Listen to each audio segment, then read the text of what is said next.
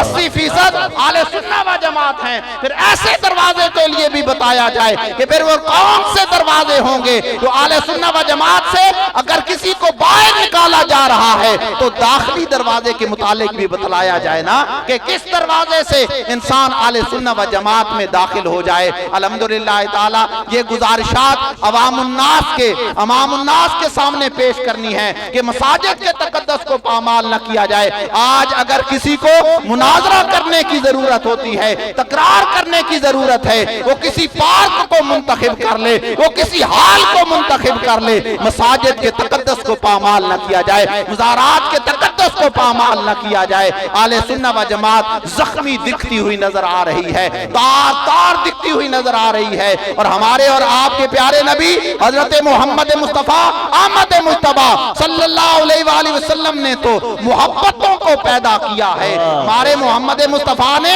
پیار اور محبت کا درس دیا ہے، اختلافات کا درس نہیں دیا۔ نعرہ تکبیر، نعرہ